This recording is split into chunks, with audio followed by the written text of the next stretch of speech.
Bienvenidos al podcast de Cirujana y Humana, donde hablamos de medicina de forma cercana. Empezamos.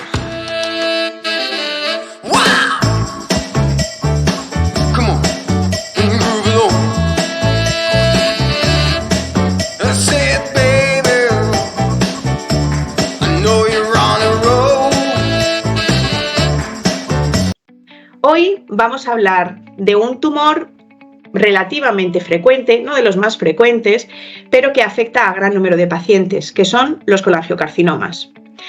Para hablar de este tema tan interesante, contamos con la ayuda y con la experiencia y el conocimiento de nuestra querida oncóloga, la doctora Ángela Lamarca.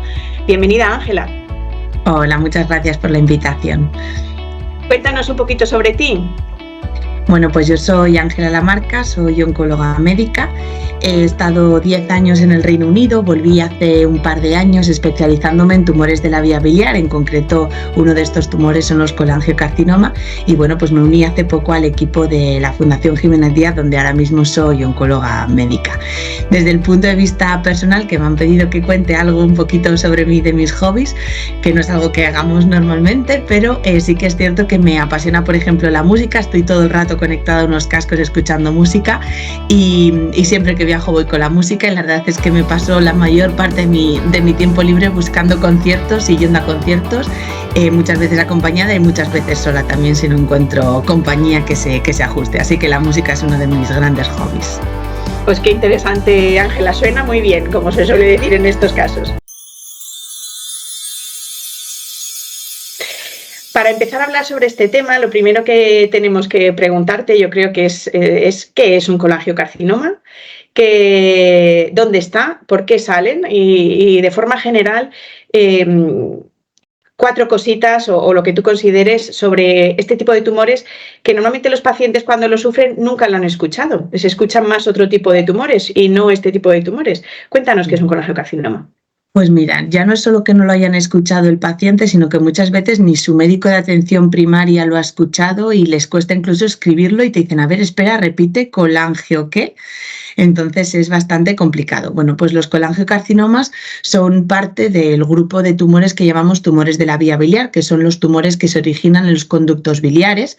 Entonces, dentro de los tumores de la vía biliar tenemos el colangiocarcinoma, que se divide en intrahepático, iliar o distal, dependiendo de su localización, de si aparece en la vía biliar dentro del hígado, en el hilio hepático o en la parte más distal. Otros tumores de la vía biliar también incluyen, por ejemplo, los tumores de la vesícula biliar y a veces también se consideran los tumores de ampolla de Vater, pero hoy vamos a centrarnos en el colangiocarcinoma. En cuanto a por qué se originan, pues bueno, son unos tumores que en principio no tenemos unos factores de riesgo demasiado específicos. Sí que se puede asociar alguna inflamación crónica, alguna enfermedad de Crohn, colitis ulcerosa o la esclerosis o la colangitis esclerosante primaria, pero no tiene unos factores de riesgo como podamos decir con otros tumores que se asocian mucho o de manera muy fuerte el alcohol o el tabaco. Puede ocurrir a veces en el contexto de un hígado cirrótico, pero es una de las minorías de la población. Una de las cosas que estamos viendo es que es un tipo de tumor que afecta sobre todo a una población alrededor de los 60 años, pero estamos cada vez diagnosticando más pacientes y pacientes más jóvenes. Yo creo que hemos aprendido mucho sobre cómo diagnosticar estos tumores.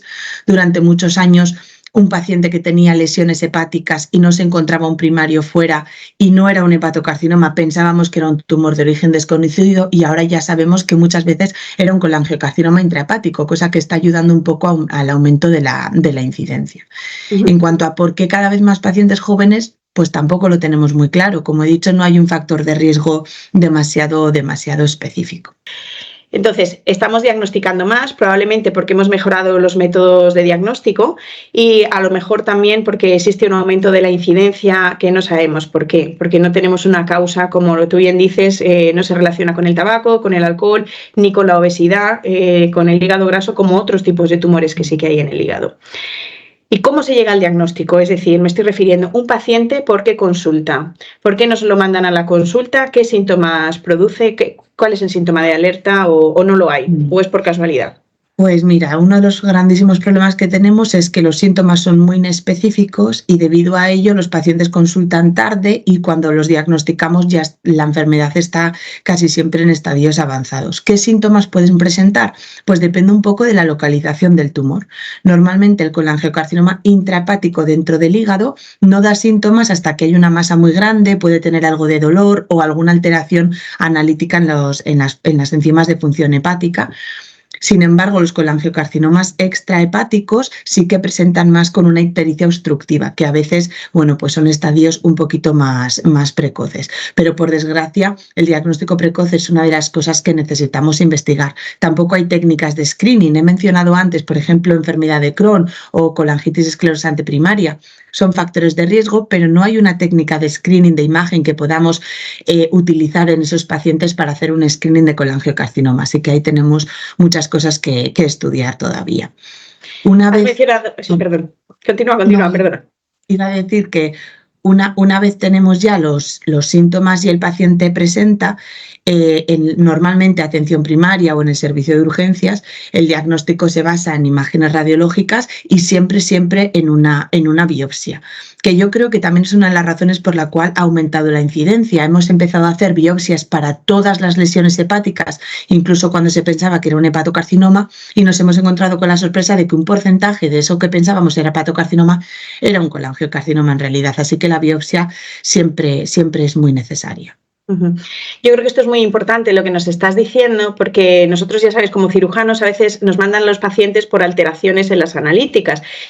Una forma frecuente de diagnosticarlos es porque de repente una analítica del trabajo o del médico de cabecera de control salen las enzimas del hígado altas, que es lo que tú te referías a los colangiocarcinomas intrahepáticos, es decir, en el mismo hígado. Y los extrahepáticos, para nuestros oyentes, es en el desagüe del hígado, es decir, tenemos en el hígado mismo o en el desagüe del hígado, que esto es como es un tubito más estrecho, en lo que comentabas, pues a veces nos dan los síntomas antes y es que el paciente se pone amarillo, que es lo que significa ictericia obstructiva. Es decir, que el paciente se pone amarillo porque la bilis no desagua por el tubillo habitual. Entonces, una vez que tenemos la sospecha, hacemos una prueba de imagen que será, será normalmente que hacemos un TAC, una eco o qué, o todo. Con un TAC, normalmente a veces empiezan con una ecografía, pero lo que realmente da el diagnóstico es el TAC. La resonancia no es absolutamente necesaria, la hacemos a veces, bueno, pues más en tu área, ¿no? Cuando estamos planteándonos una cirugía, pero desde el punto de vista de oncología, si la enfermedad está avanzada, la resonancia no es absolutamente necesaria. El TAC suele ser suficiente.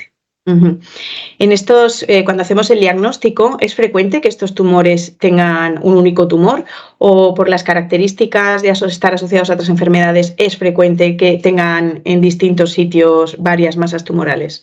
Pues lo que suele ocurrir la mayoría de las veces, el 80% de las veces, la enfermedad ya está avanzada, tanto dentro del hígado como fuera del hígado. Enfermedad metastásica que no vamos a poder curar. Es uno de los problemas que tenemos, el porcentaje de pacientes que diagnosticamos demasiado tarde.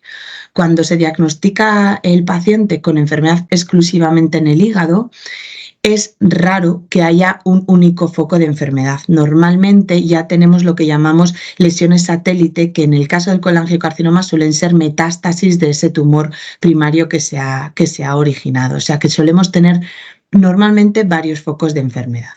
Y esto empeora el pronóstico, entendemos. Sí, empeora el pronóstico. De hecho, es una de las grandes batallas que tenemos, es el hecho de que el colangiocarcinoma intrahepático durante muchísimos años se ha manejado como el hepatocarcinoma y se ha hecho un estadiaje con el TNM, que es la clasificación que utilizamos, muy parecida al colangiocarcinoma, al hepatocarcinoma. Entonces, hace unos años, uno de los trabajos que hicimos a nivel europeo con uno de los registros fue en concreto mirar el pronóstico de estas lesiones satélite. Es decir, en el hepatocarcinoma, que es un tumor de hígado diferente que se origina en un paciente normalmente cirrótico, es bastante común tener bastantes focos de enfermedad que son, digamos, diferentes tumores o se sospecha que son diferentes tumores. Y eso se considera, incluso aunque haya varios focos, una enfermedad localizada, un estadio más precoz de la enfermedad. Sin embargo, en el colangiocarcinoma lo que hemos visto es que el hecho de que haya varias lesiones hepáticas tiene un impacto pronóstico y de hecho la supervivencia de esos pacientes es muy parecida o más parecida a aquellos pacientes que tienen enfermedad fuera del hígado. Es decir, que en el colangiocarcinoma el hecho de que haya varias lesiones en el hígado significa que es enfermedad avanzada y que se comporta como metástasis, aunque no se haya salido todavía del hígado. Por eso la decisión de cirugía ahí tiene que ser muy individualizada. Has hablado de que también normalmente necesitamos una confirmación, que es una punción, tomamos una pequeña muestra con una BAG, con una biopsia. ¿Qué es importante mirar?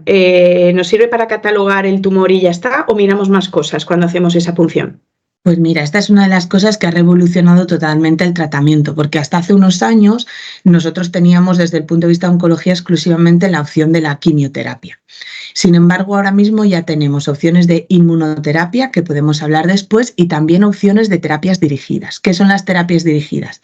Las terapias dirigidas son cuando yo sé que ese tumor tiene una alteración molecular en concreto, una mutación, una fusión de un gen en concreto, tengo un fármaco que ataca esa alteración concreta. Y lo que hemos visto en el colangiocarcinoma es que son tumores muy ricos en muchas alteraciones moleculares. No es que todos tengan la misma alteración, sino que hay muchas diferentes alteraciones que en un porcentaje pequeño las tenemos presentes. Con lo cual, esta biopsia en el colangiocarcinoma ya no es importante para saber qué es un colangiocarcinoma, sino que es importante para, además de yo saber qué es un colangio y qué quimio le tengo que poner, también saber si hay alguna alteración molecular que pudiera asociarse a un fármaco en concreto, que es lo que llamamos hacer un perfil molecular o una técnica de NGS, de secuenciación del tumor, encontrar esa alteración molecular y dar una terapia dirigida, que a día de hoy ya tenemos de hecho fármacos aprobados y con precio reembolso en nuestro país. O sea que es un avance enorme para esta patología y lo que recalca muchísimo la importancia de una biopsia.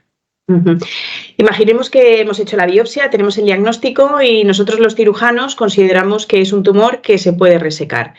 ¿Es la mejor opción o primero empezamos con un tratamiento como otros tumores? Pues a día de hoy, en el colangiocarcinoma, si se puede operar, lo mejor es operarlo. No tenemos estudios que realmente avalen un tratamiento previo a esa cirugía. Y si es resecable, lo mejor es operarlo. Lo que sí que hacemos es un tratamiento posterior adyuvante que lo solemos hacer con capecitabina, que es una quimioterapia oral. Vale, entonces lo hemos operado, el paciente pues se complica más o menos, no se complica, se recupera de la cirugía y entonces siempre os lo mandamos a vosotros, a los oncólogos. Y siempre se hace entonces el tratamiento con quimioterapia o se asocia también radioterapia o en función de cada caso, o ¿cómo lo decidís vosotros? Pues en principio la quimioterapia es para todos los pacientes, porque los estudios han incluido a todos los pacientes con enfermedad resecada. Sí que es cierto que lo que utilizamos es capecitabina, que es una quimioterapia oral durante 6 meses y que el beneficio es modesto y creo que hay que ser sinceros con los pacientes. Normalmente se recuperan bien de la cirugía y es una quimioterapia que se tolera bien y que se puede dar durante 6 meses sin ningún problema, pero por supuesto que si hay un paciente que no se ha recuperado bien o que si tiene un problema de salud que pudiera aumentar el riesgo de este tratamiento, a veces nos planteamos no hacer ese tratamiento de quimio. El papel de la radioterapia está un poco más en duda. Hay algunos estudios que lo recomiendan en pacientes también muy seleccionados. Entonces, así como la quimio es para todos, la radioterapia sí que es un poquito más individualizado. Cuando tenemos algún margen afecto es cuando lo solemos valorar, pero su beneficio está bastante en duda. ¿Y asociado a la capecitabina ponéis algún tipo de inmunoterapia de entrada o no está contemplado? De momento, en el contexto adyuvante, que es el tratamiento que damos después de la cirugía, no hay inmunoterapia ni hay ningún otro tratamiento, es la capecitabina sola. Es un área que la verdad está en auge y hay estudios que son súper interesantes que se están haciendo porque pasan cosas muy curiosas con ensayos que hemos tenido en este contexto. La gencitabina, por ejemplo, que es un fármaco que usamos en la enfermedad avanzada, que ahora hablaremos, en el contexto adyuvante después de la cirugía no ha demostrado ningún beneficio y no acabamos de entender por qué. Entonces hay ensayos clínicos que están probando diferentes combinaciones de gencitabina, pero a día de hoy es la capecitabina sola lo que ha demostrado beneficio. Imaginemos que está operado, hemos hecho la quimioterapia estándar con o sin radioterapia en función del caso, pero el paciente progresa. Han pasado 7 meses, por ejemplo, y el paciente tiene una progresión, reaparece el tumor. ¿En estos casos hay opciones o ya no podemos hacer nada? Normalmente una segunda cirugía no es algo que solamos valorar, la verdad, porque estos tumores tienen un comportamiento en el que si reaparecen una vez van a reaparecer otra. Y lo que yo siempre les digo a los pacientes es que el tiempo que utilizamos en la cirugía y en la recuperación es tiempo que no estamos poniendo un tratamiento sistémico que se distribuya por todo el cuerpo y que pueda evitar que otras zonas microscópicas de enfermedad que sean invisibles no crezcan. Entonces se considera que en el colangiocarcinoma se opera una vez, pero una segunda cirugía, a no ser que sean casos absolutamente excepcionales, no lo solemos valorar. Lo que solemos hacer es un tratamiento de quimioterapia o, bueno, un tratamiento sistémico. Otra línea, otro tipo de fármaco, ¿no? Eso es. Y aquí es donde ya sí que utilizamos la gencitabina, que es lo que os decía que es un poco curioso. Ahora sí que el estándar absoluto es gencitabina con cisplatino, 2 fármacos. Se tolera bastante bien el tratamiento, la verdad, son los 2 fármacos intravenosos, y uno de los nuevos hitos que hemos tenido ha sido que hemos visto que el añadir inmunoterapia a esta quimioterapia también mejora los resultados. Entonces, el acceso a la inmunoterapia es un poco más complicado, está aprobado por la EMA, por la Agencia Europea del Medicamento, pero no tiene todavía precio reembolso en nuestro país, con lo cual su uso no está todavía totalmente establecido. Esperemos que lo esté dentro de poco, porque sí que ha demostrado que mejora el beneficio que los pacientes tienen de la quimioterapia. Sobre todo, nos da un mayor porcentaje de pacientes que están vivos a los 2 años, algo que es difícil conseguir con la quimioterapia sola. Las opciones de inmunoterapia que tenemos hay 2 fármacos diferentes que se han probado. Uno es el durvalumab, otro es el pembrolizumab, 2 ensayos muy parecidos, pero yo creo que lo que es importante es ver que los 2 ensayos demuestran un beneficio en supervivencia global, es decir, que hay un papel de la inmunoterapia. Y de nuevo, es para todos los pacientes, no hay un marcador que nos diga este paciente va a ir mejor o este no. Así que en principio todos los pacientes que no tengan una enfermedad resecable, hay evidencia ahora para utilizar combinación de quimioterapia con inmunoterapia. Es decir, es para los pacientes que han progresado a primera línea después de una cirugía y para los pacientes que no se han podido operar de entrada. Es el mismo tratamiento. Correcto. Para los que han progresado a la capecitabina adyuvante y para los que nunca han recibido cirugía. Antes hablábamos de la importancia de la VAG, si son pacientes que no se van a poder operar, para ver qué tipo de alteración específica tiene. Una vez que están resecados, esto también entiendo que se analiza. ¿Y en qué momento tenéis en consideración esas alteraciones, esas mutaciones? Mira, pues yo lo que hago siempre en la consulta es en el mismo momento en el que yo empiezo mi primera quimioterapia, le pido también el perfil molecular al paciente.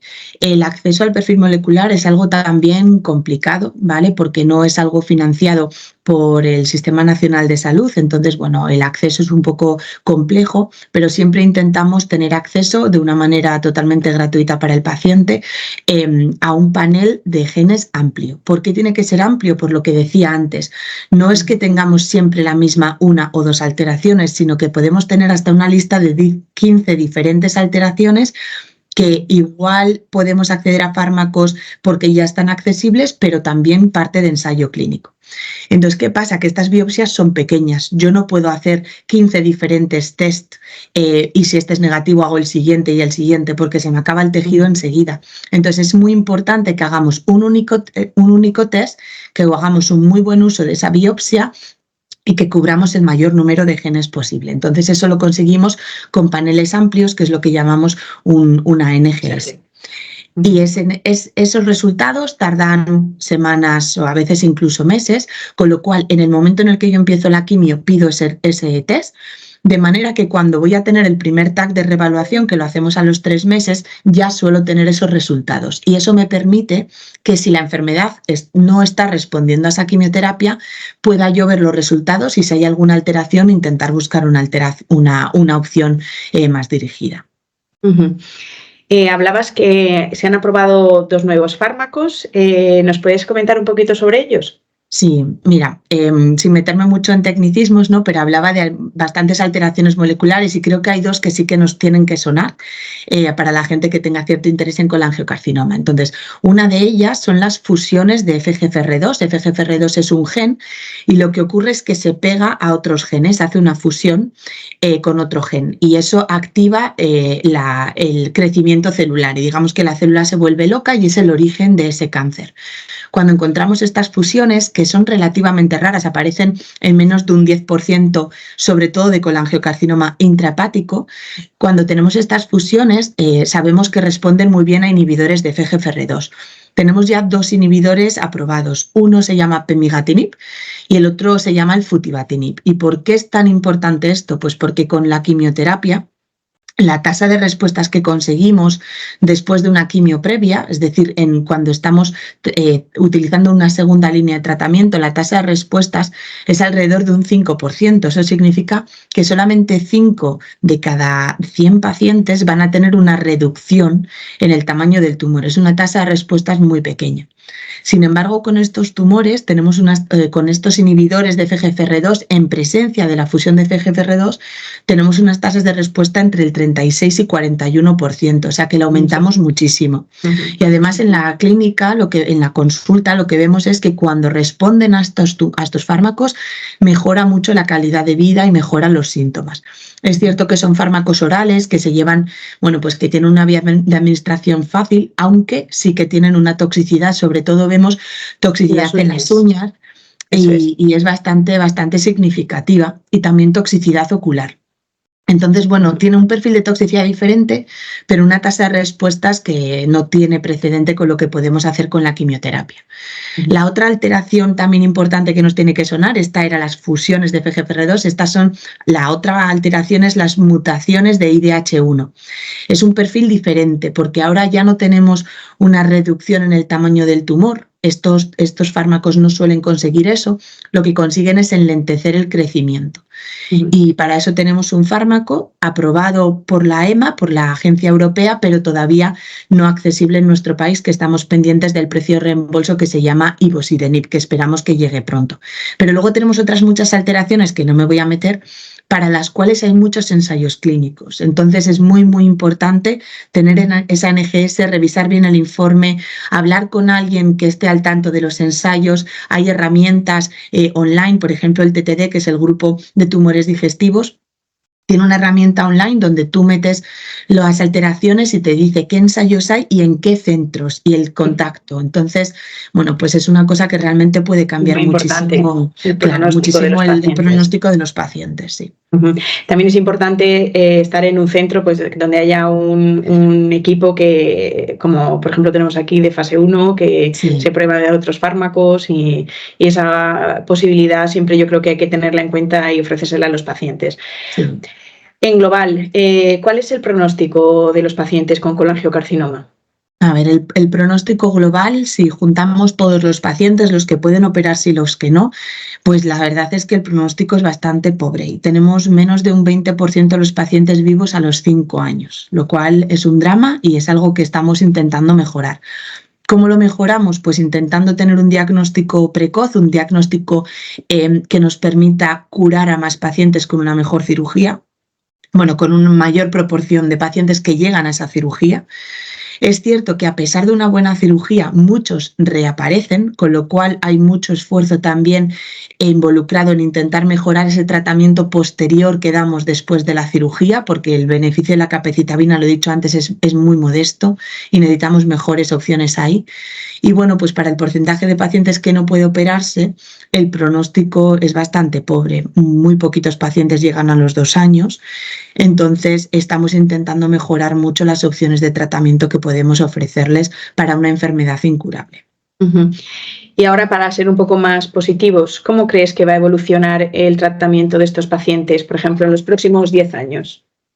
Yo creo que vamos realmente a entender mejor cómo podemos dar el mejor tratamiento para qué paciente. Es decir, vamos a desarrollar más los marcadores. Ahora mismo, por ejemplo, la quimioterapia la damos totalmente a ciegas. Todo el mundo recibe la misma quimio, todo el mundo la misma inmuno. pero no somos capaces de tener un tratamiento demasiado específico, con la excepción que comentaba antes de alguna alteración molecular, pero esas alteraciones están en un porcentaje de pacientes. ¿Qué pasa con todos los demás? Pues a todos los tratamos igual y eso es imposible. No todo el mundo responde igual y eso es por algo. Y creo que poco a poco vamos a entender mejor cuál es la mejor quimioterapia para cada paciente, ya independientemente de que tengan una alteración molecular para la que tengamos un fármaco en concreto. Es lo que llamamos biomarcadores. ¿Cómo puedo yo elegir qué mejor tratamiento darle después de la cirugía o qué mejor primera línea de quimio o segunda línea de quimio? Creo que en eso vamos a ir mejorando y creo que lo que realmente va a cambiar mucho es tener más herramientas y más información para diagnosticar antes. Incluso el hecho de que se conozca la enfermedad ayuda, porque es lo que, sabes, yo antes, claro, he dicho ictericia obstructiva y asumes que todo el mundo lo sabe, pero hace poco vi un post de la Asociación Española contra el Cáncer, que por supuesto hacen una labor maravillosa, y era un post sobre síntomas de alarma signos de alarma que te deberían llevar al médico. Y estaban un poco los típicos y no estaba la ictericia. Y tiene que estar y tenemos que hablar de la ictericia y la gente tiene que saber que ponerse amarillo no es normal, que hay que ir al médico, que no se le va a pasar al día siguiente ni bebiendo agua. Entonces, son cosas que igual a nosotras que lo vemos en el día a día nos parece normal, pero que la gente no sabe que lo que es la ictericia y no sabe que parecer Bart Simpson no es normal. Entonces, bueno, pues ese tipo de cosas también hay que movilizarlas. Precisamente por esto, Ángela, hacemos estas pequeñas reuniones, sesiones y podcasts para dar a conocer enfermedades pues, que no son tan frecuentes, que nos suenan poco y con unos síntomas que nosotros les sabemos identificar, nosotros los que nos dedicamos a esto en concreto, pero ni muchos compañeros ni la población en general está tan habituada. ¿Crees que llegaremos a dejar de operar los colangiocarcinomas en algún momento? No creo. Yo soy optimista y soy cirujana y creo que sí, ¿eh? Creo que nos queda mucho. Así como hay otros tumores donde estamos muy cerca de dejar de operarlos, creo que para el colangiocarcinoma nos queda mucho recorrido, pero cada vez estamos hablando más, por ejemplo, también de neoadyuvancia. Sabes que antes he dicho que en este tumor no hay evidencia, pero en el páncreas ya lo utilizamos y bueno, poco a poco vamos generando ensayos clínicos que más o menos van un poquito, dándonos un poquito de luz ahí. Pero a día de hoy tenéis un papel, todavía tenéis trabajo con nosotros. Esto es muy importante porque yo creo que la investigación es fundamental, hay que potenciarla, nos va la vida en ello, es literalmente, nos va la vida en ello de todas las personas, porque al final de un tipo de tumor, de otro, de cualquier enfermedad, tanto corriente como cualquier enfermedad rara, así que investigar es una prioridad, tener acceso a centros con investigación potente es una prioridad. Y finalmente quería pedirte, Ángela, que dieras un mensaje a los pacientes diagnosticados de colangiocarcinoma. A los pacientes, bueno, pues y a sus familias, que también no nos olvidamos de ellos, pues, que al final también lo padecen de otra forma. Sí, lo padecen de una manera bastante intensa también, por supuesto. Pues mira, yo lo que quiero es mandarles un mensaje de cierta esperanza. Creo que nosotros somos muy realistas en la situación a la que nos enfrentamos. Cuando hablamos, pues hablábamos de pronóstico, ¿no? Y he dado unos números que dan mucho miedo. Pero bueno, dentro de eso son estadísticas. Lo que todos esperamos es que los pacientes rompan las estadísticas para bien. Hay mucha investigación que se está haciendo, las cosas están cambiando muchísimo. Creo que todos los pacientes con colangiocarcinoma tienen que tener una relación con su oncólogo que les permita preguntar: oye, ¿me has hecho un test molecular? ¿Tengo alguna cosa? ¿Puedo ir a algún sitio para que me hagan un test molecular? ¿Hay algún ensayo interesante?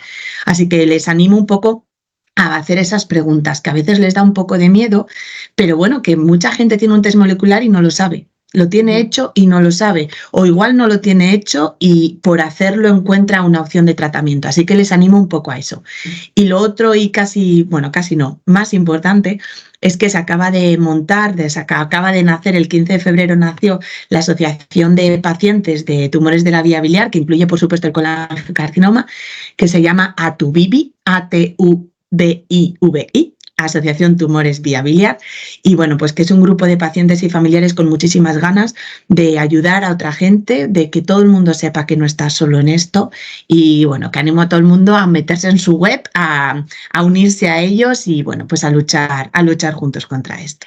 Pondremos el enlace en las notas del episodio y en la página web que ya conocen, cirujanayhumana.com, para que todo el mundo tenga acceso. Y creo que es una cosa importante que los pacientes empiecen a visibilizar esta enfermedad y es la forma de conseguir también algo de mejora y pues darla a conocer también. Muchísimas gracias, Ángela, por tu tiempo. Sabemos que estás súper ocupada, que tienes una agenda tremenda. Para esto siempre hay tiempo. Pues muchísimas gracias y hasta la próxima. Muchas gracias, hasta luego.